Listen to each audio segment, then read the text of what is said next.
Anak-anak yang terkasih, selamat bertemu kembali dalam pembelajaran pendidikan agama Katolik dan budi pekerti. Untuk tema pertama yang akan kita dalami bersama, yakni manusia makhluk pribadi. Tema manusia makhluk pribadi ini punya 3 subtema penting. Yang pertama, aku pribadi yang unik. Yang kedua, kesetaraan laki-laki dan perempuan. Dan yang ketiga, keluhuran manusia sebagai citra Allah.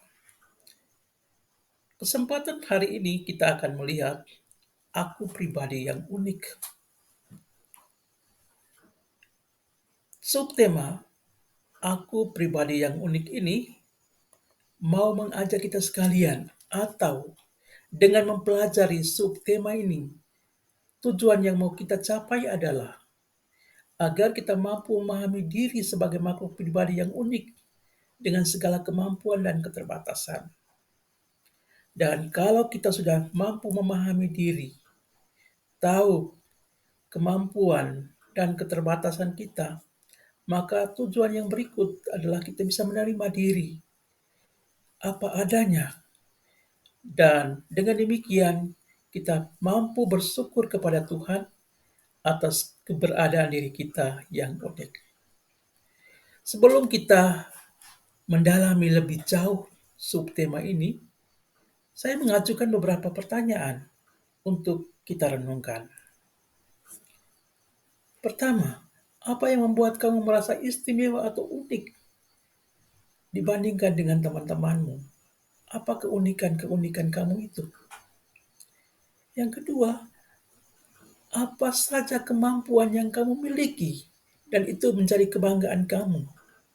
Dan bagaimana kamu mengembangkan kemampuan-kemampuan tersebut? Apa saja kekuranganmu dan bagaimana kamu mengatasi kekurangan-kekurangan kamu itu sehingga kamu berkembang menjadi pribadi yang lebih baik, pribadi yang utuh. Apakah kamu mencintai dirimu sendiri dan orang lain pun kamu cintai dengan segala kekurangan dan keterbatasannya? Baik anak-anak, seperti yang sudah kita ketahui bersama bahwa kita manusia ini adalah makhluk yang unik. Apa artinya unik? Unik artinya unus, satu, tidak ada duanya. Tidak ada orang yang mempunyai kesamaan dengan yang lain. Bahkan anak kembar sekalipun, mereka selalu punya perbedaan.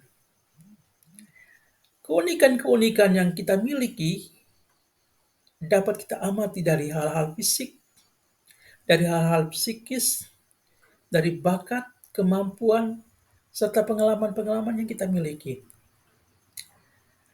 Dan kita mesti ingat dan sadar bahwa keunikan kita itu merupakan anugerah yang menjadikan kita berbeda seorang dengan yang lain. Dan keunikan-keunikan itulah yang menjadi ciri khas dari setiap kita. Setiap manusia, setiap kita mempunyai kekuatan dan keterbatasan. Tidak pernah ada orang di dunia ini yang sempurna tanpa keterbatasan. Bahkan manusia yang kuat sekalipun pasti mempunyai keterbatasan. Dan manusia yang terkecil pun pasti juga ada kelebihan. Singkatnya, bahwa kita manusia ini adalah pribadi yang unik, lengkap dengan segala kekurangan dan keterbatasan, lengkap dengan kelebihan-kelebihan dan kemampuan-kemampuan kita. Anak-anak tentu ingat orang yang ada dalam video ini, slide ini. Dia ini adalah seorang yang boleh dikatakan punya keterbatasan, tetapi dia tidak terpaku pada keterbatasannya. Dia berusaha untuk mengatasi kekurangan-kekurangannya itu. Dan kemudian dia berkembang menjadi seorang pribadi yang luar biasa. Bahkan dari keterbatasan-keterbatasan itu dia bisa memotivasi banyak orang dan dia ini sungguh seorang yang sangat bersyukur atas hidupnya. Anak-anak bisa melihatnya dalam video, bisa mencarinya di Google, itu Nick ya namanya. Anak-anak yang saya kasihi, seperti yang sudah kita ketahui bahwa kita manusia ini punya kekurangan, punya keterbatasan. Tentu ada berbagai upaya yang dapat kita lakukan untuk bisa mengatasi kesulitan-kesulitan, keterbatasan-keterbatasan yang kita miliki. Ada juga cara-cara tertentu untuk bisa mengubah sifat-sifat negatif yang ada di dalam diri kita menjadi kekuatan. Yang pertama, ubah sikap pesimistis menjadi realistis. Ubah sikap menunda menjadi pemikir yang dalam. Ubah sikap mencela diri sendiri menjadi analitis. Dan ubah sikap yang impulsif menjadi spontan. Anak-anak yang terkasih, itu beberapa cara untuk mengatasi kekurangan-kekurangan yang ada di dalam diri kita sehingga kita pun bertumbuh menjadi manusia yang utuh, manusia yang lebih baik dengan segala keunikan yang ada di dalam diri kita. Kitab suci sendiri, khususnya kitab Kejadian, mengisahkan bahwa sejak kita diciptakan, Tuhan menciptakan kita secara unik. Dan kita ini menjadi makhluk yang sangat istimewa di hadapan Tuhan. Kitab Kejadian bab 1 ayat 26 sampai dengan 31 mengisahkan secara luar biasa bahwa kita manusia ini diciptakan oleh Tuhan dan Tuhan memberikan sejumlah keunikan dan keistimewaan bagi kita. Kitab Kejadian mencatat ada 3 hal yang membuat kita manusia ini menjadi unik dan istimewa. Pertama, waktu kita, menciptakan manusia, Allah merencanakan dan menciptakannya menurut gambar dan rupanya sendiri, menurut citra Allah. Jadi keberadaan kita di bumi ini, kita ada di sini, ini bukan karena kemauan kita sendiri, tetapi karena rencana Allah. Allah sudah merencanakannya dari sejak semula. Hidup kita seperti apa, tubuh kita seperti apa, dan sebagainya.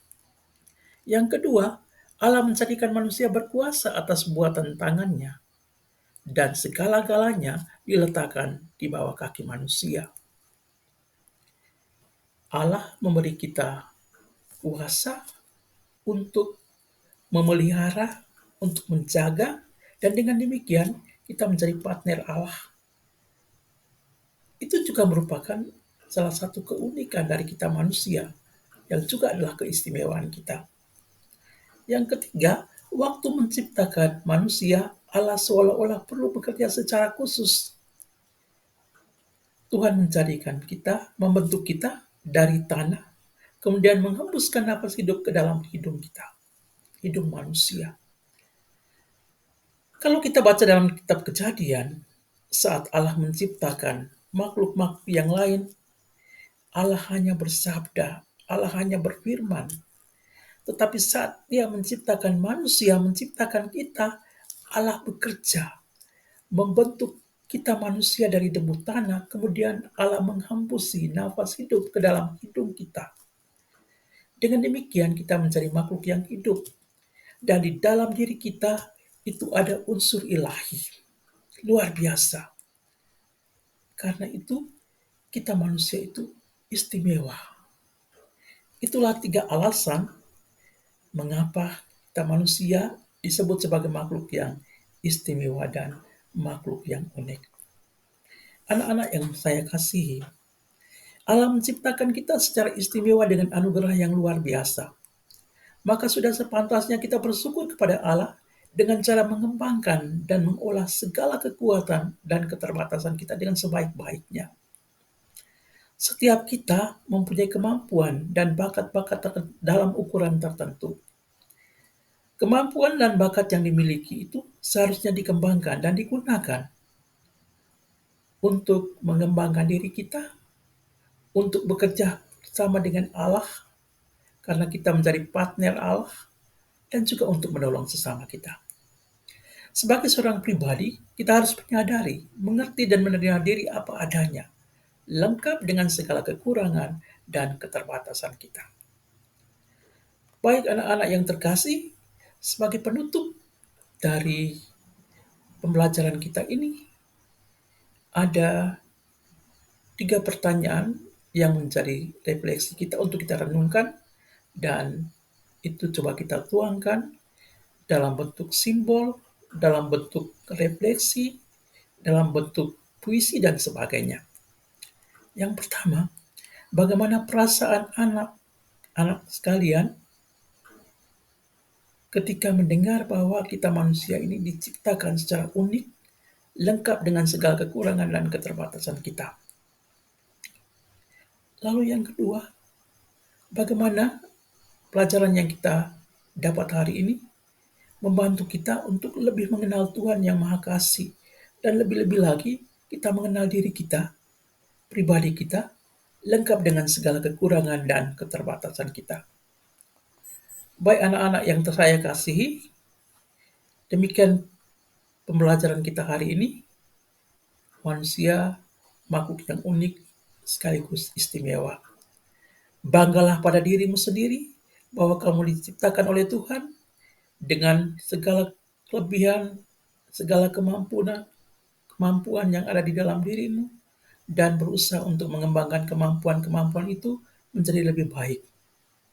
Yakinlah bahwa kita manusia adalah makhluk istimewa yang sangat dicintai Allah, lengkap dengan seluruh keberadaan diri kita.